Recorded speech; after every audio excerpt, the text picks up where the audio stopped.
Big shout out to San Bernardino, though, right? Big shout out to Michael Keaton. Yeah, Michael Keaton. Hey, everybody, what's going on? It's Matthew here with Rooted Group. For those of you who don't know me, so I do communications for Rooted. And I am extremely fortunate in doing communications. I speak to a lot of people from all different walks of life in and out of the industry, and kind of get to hear their opinions and their thoughts on how things go. So super excited to kind of share those conversations with you guys and that perspective. So yeah, today's episode, it's a good one. It's a really good one. It's an interesting one. It's one that I don't know of anyone who has openly said anything about this, though everyone feels it. So we are going to be talking about how the cannabis industry is legal but hostile. And what I mean by hostile is there's a lot of fighting back and forth. Right? Whether directly or indirectly, there's a lot of bad business moves as a result of, pettiness, different things like that. And so kind of we want to dive into that and give some examples. We don't want to name off people when we talk about, some of these hostile acts. I definitely would say that the industry is very hostile, and everyone would at least everyone that I've talked to within the industry would say that as well, in just, more of a private conversation.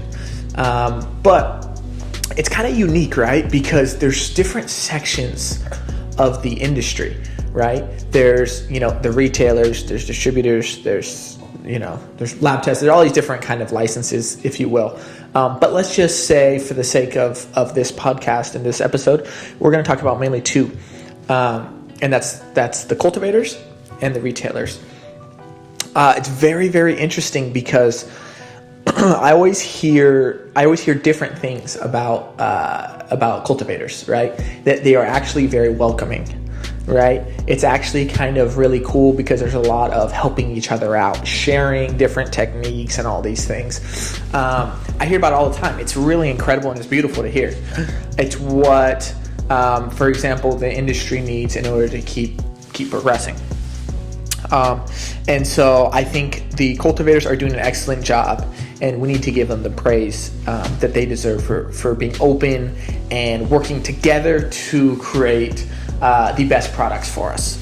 So so let's give praise where praise is due.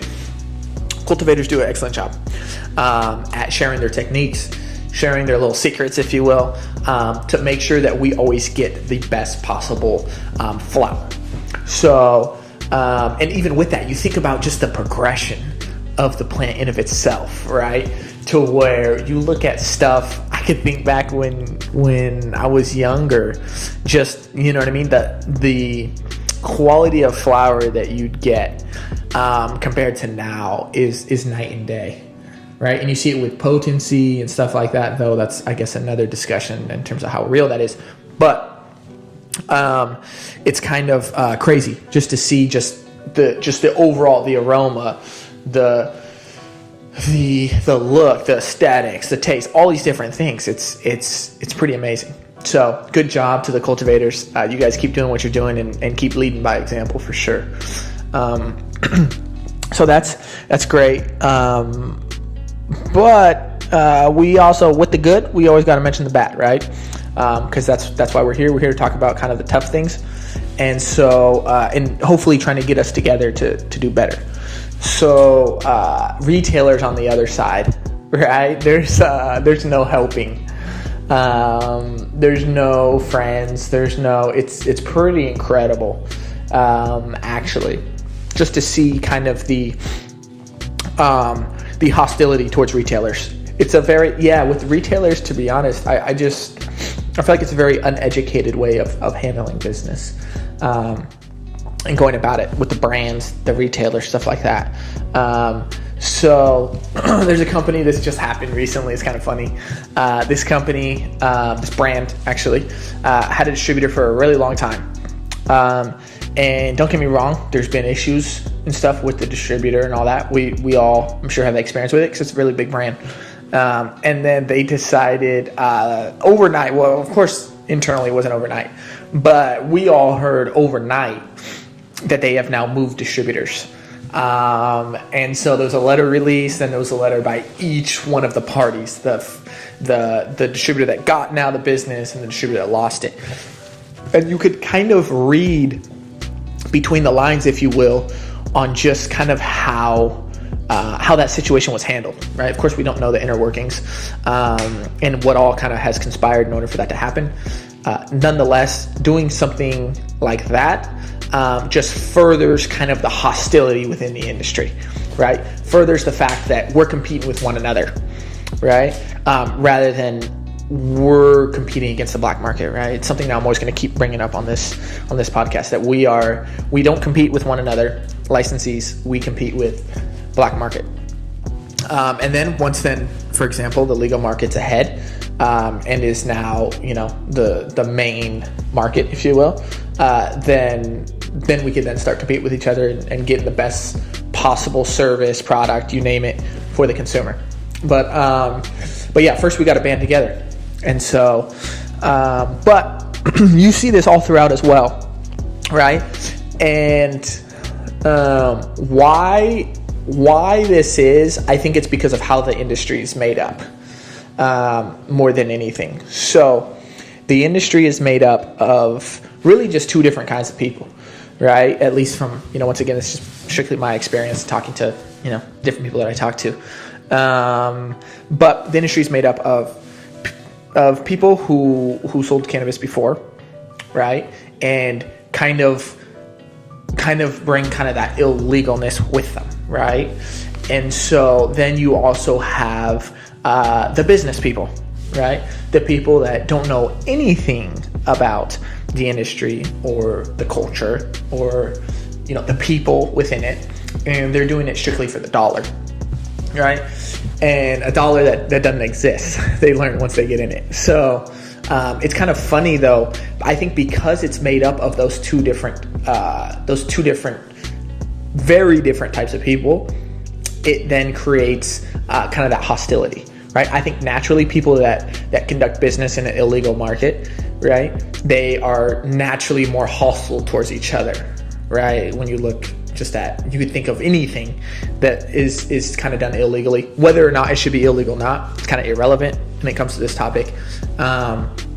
It's more so just the fact that you kind of are doing something illegal, and that though, even if it shouldn't be, but you kind of conduct business a certain type of way, and it's a very aggressive way of doing business, and it's very in your face, and it's very it rubs people the wrong way for sure. And then you have the business people, right?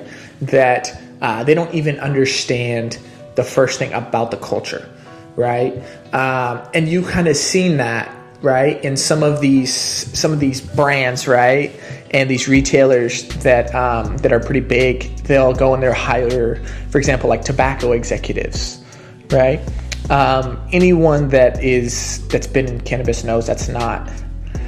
There's not much that is comparable between the two, right?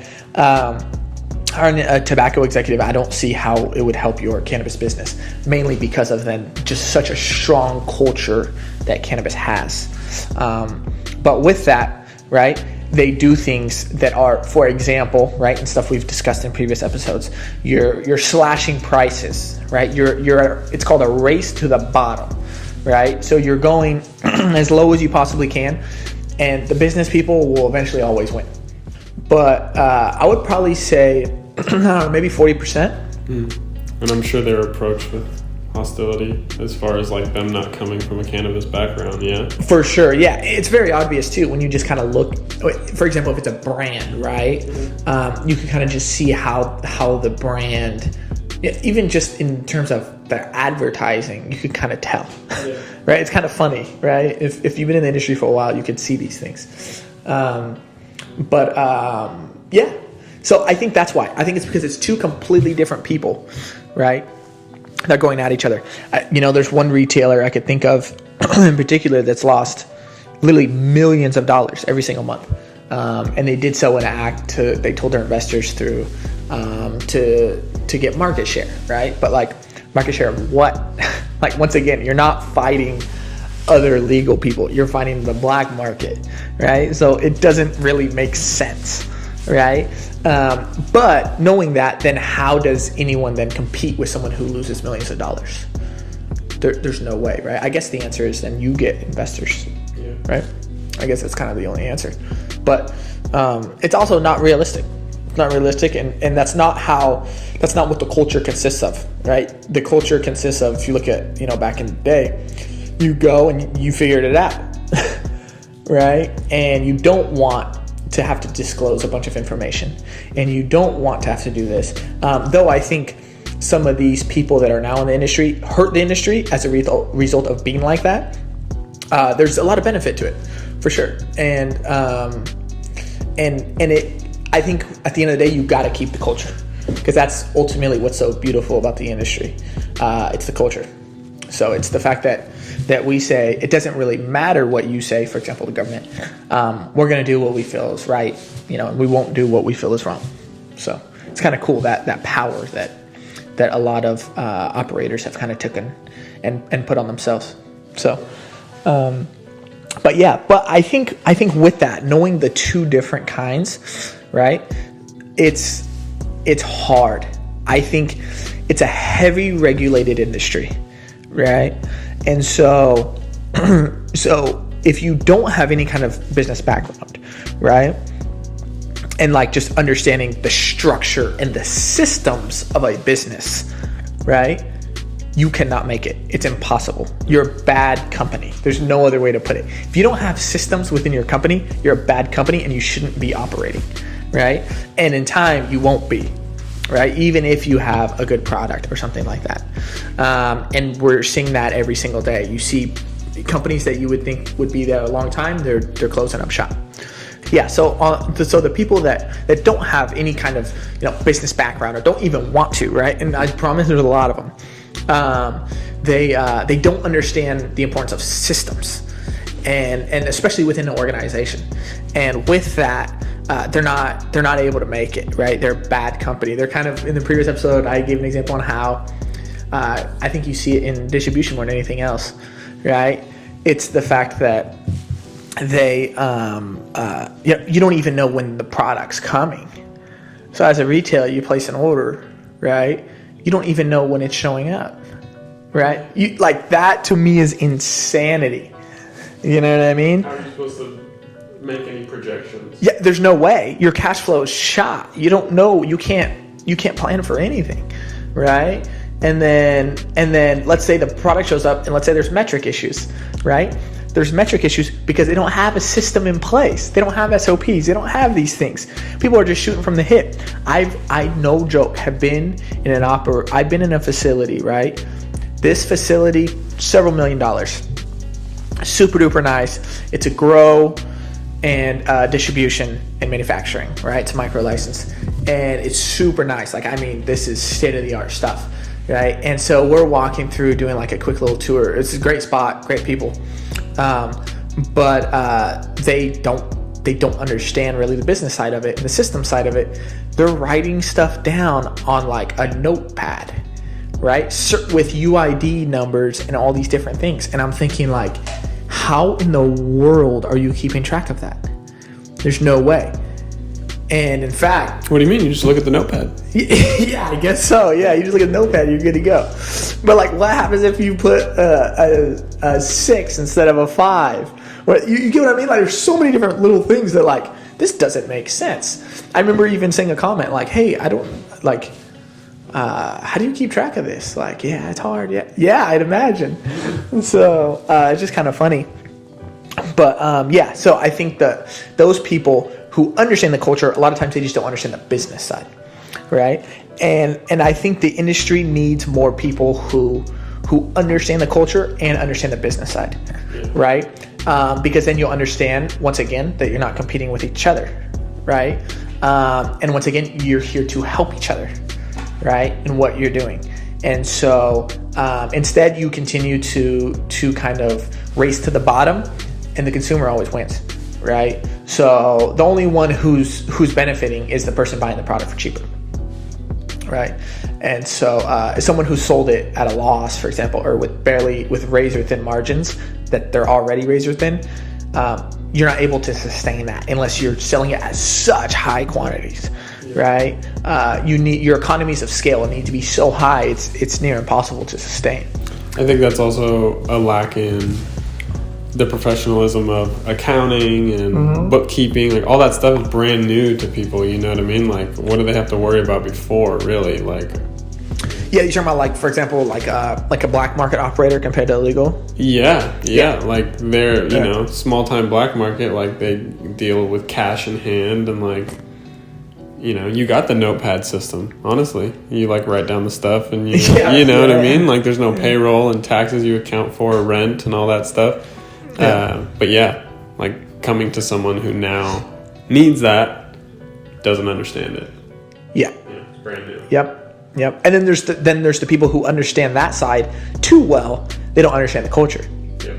Right? And it's like, yo, what are you doing? You're messing up with the culture. Yeah, because as a black market person, like it's get the money now. You know what I mean? It's not necessarily planning ahead. Yeah. Usually, of course, there's more successful ones than others. Yeah, for sure. Yeah. It's kind of a generalization, but I think it's a fair statement. Because at the end of the day, I think it all just comes down to systems, right? I think like think about McDonald's, right? Have you seen the founder? Yeah. It's really good, right? Really, really good. I can't believe that's how it went down. Big shout out to San Bernardino, though, right? Big shout out to Michael Keaton. Yeah, Michael Keaton. And so, but you see in that, right? The thing that McDonald's had that nobody else had was the systems, right? They did not. They didn't put stuff on a plate.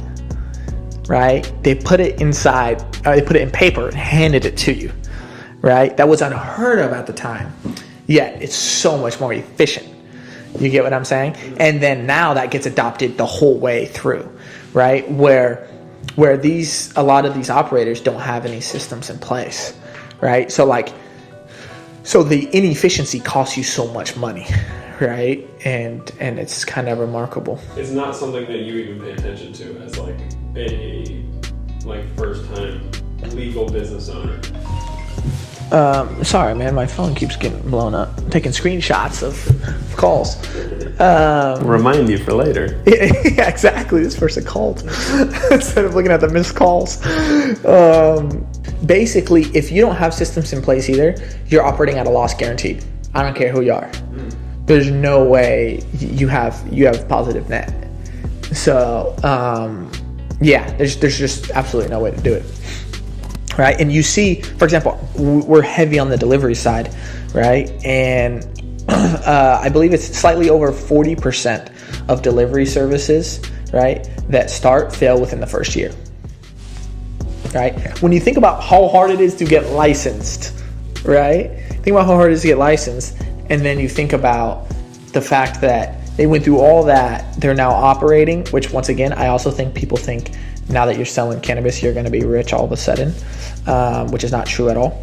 Yeah, so if you've never been in the industry before, I don't think you could make it because there's so much culture in the industry, right? You know what I mean? It's kind of like trying to start up a nice restaurant and never have, you know what I mean, work for one of the top chefs, or you know what I mean, just something like that, right? It just doesn't really happen because it's just not really feasible.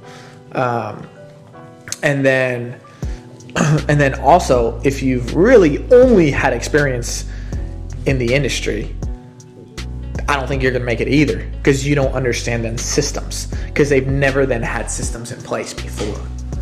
You see what I mean?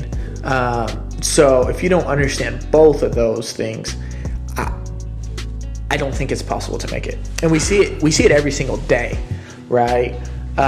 We see it every single day. We've worked with a lot of people, you know what I mean? In terms of just delivery alone, about 25% of the whole industry, legal industry, and quite a few of them fail.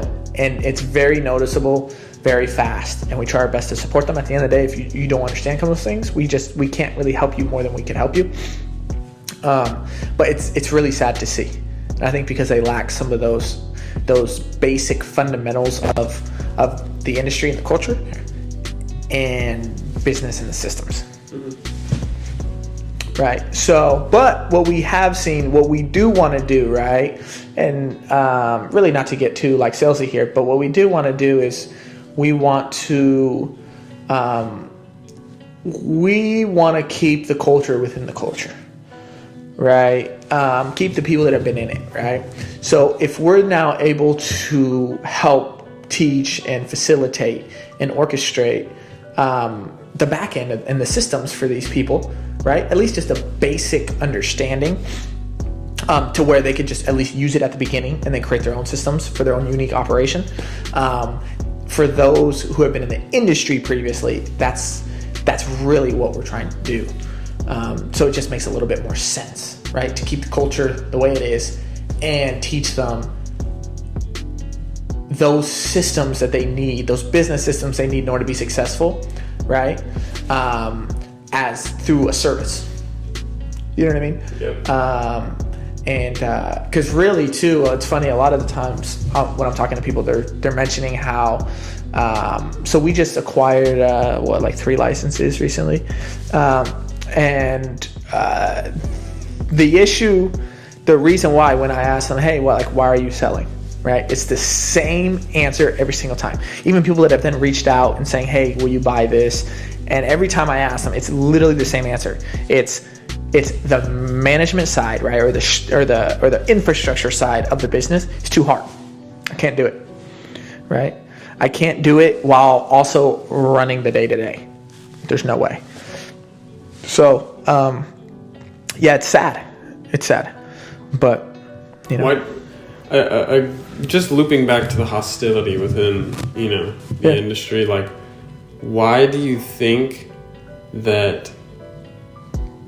Do you think it's because of the hostility that people outside of the industry are hesitant to step into the industry? Oof, good question. No, because people outside of the industry think that it's filled with money. Yeah, they think that it's filled with money, but it's not true. I think tech kind of has a similar issue to where people think that it's all filled with money, but tech doesn't make much money. It's all funny money. Few of them do, yeah, few make all of it, right? So, but you know what I mean? All these tech companies have high-rise buildings in San Francisco, right? Like, they haven't made a single dollar in revenue. Like, that doesn't make sense. But I think the same is with cannabis, right? Where we talk to a lot of people that kind of want us to set some stuff up for them, and it's all investor-backed, right? And I'm like, I don't know what financials you're showing people to then give you this money, but that's smooth talking right there. Yeah, they're good talkers. Yeah, it's gotta be. I think it's the craze, though. I think it's new. It's the newest thing, right? Like, shoot, I feel like if you're not talking about cannabis or Donald Trump, I don't even know what you're talking about. Yeah. So, so everyone's just trying to get in it. So, in fact, I know. So I met with an owner of a shop in Los Angeles, a retail shop. It's one of the bigger ones. But we're talking about some different things and, like, expanding and how to on the delivery side and all that. And it was funny. One thing, so I'm at the shop. It's a nice shop. It's cool. But there's a bunch of brand reps everywhere, right? And they're sitting there with the brand reps. And the brand reps are sitting there next to their products. And they're basically talking to people about the products as they walk in. Yeah. And I remember the owner. He's like, hey, yeah, man, like, if we didn't charge these brands to do this, right, we wouldn't be open. Like, this is what's keeping the doors open. Yeah. You know what I mean? And it's because the margins are so small. I think there's a little bit of hostility naturally in the environment. Yeah. It's part of the culture, right? And you're never going to get rid of that. I don't necessarily think you want to. Right? I think it's going to take a generation or two. Yeah, exactly. Where it's okay, right, to be aggressive, right? It's beautiful, right? That's how you get what you need and what you want. Yeah. But, like, there is a right and a wrong way to do it. And so, yeah, I think some of those bigger companies have done it the right way. Right? You mentioned Weed Maps. I think Weed Maps, for example, they're very aggressive with what they do. Right? You think about a bidding system that they have. That's a very aggressive way to basically always win. Right? Yeah. But nonetheless, they make a lot of money for a lot of people. Right? And they've been very successful, and they've kind of had that aggressive. They're like the most hated and most loved company in the industry, and I think they've just done an excellent job though overall at kind of that middle ground, if you will. You know what I mean? Like, yeah, we're aggressive, but we're helping you guys at the same time, and their staff is very, very, very, very knowledgeable in what to do, and as long as you listen to them for the most part, you're gonna be all right. I hear countless stories about like, yeah, my rep said this and I did it, but it's, of course it's more money, so everyone's skeptical, but then I did it and then this did this, and so, you hear a lot of stories like that, so it's pretty cool. But it's also hard too, because you don't really know how much money these companies are making, right? So a lot of the bigger companies are not making any money. You wanna know why? Because either are the smaller ones. So, for example, right, I don't mind mentioning their name just because from my knowledge, they don't exist anymore, but Puffy Delivery. I don't know if you remember Puffy Delivery. They were based here at Orange County, I want to say. Yeah, like... It's a big colorful one, right? Like, pink. Yep. Yeah, pink. Yeah, they were huge. You saw them everywhere, billboards everywhere. It was crazy. You thought, who was it? Their jeweler, I forget his name. The jeweler, though, he was one of the partners in it. Real famous jeweler for celebrities and stuff. Ben Baller? Ben Baller. Yeah. Yep, Ben Baller was a part of that company. Wow. And so actually, they reached out to Mo to buy at Cannabis on Instagram. Oh, really? Yeah, he went to the Puffy facility and said it was crazy nice. Yeah, they're super aggressive with everything they did, right? But they definitely, obviously didn't have the systems in place, unfortunately. And so they were so big, and from the outside, you would think they're doing so well, right? But in reality, they're just burning cash is what they're doing. Yeah. Until they have no more cash to burn, and now no one knows who they are. You see what I mean? And that's what we're seeing a lot of times, right? Where are they even burning this cash? I don't understand.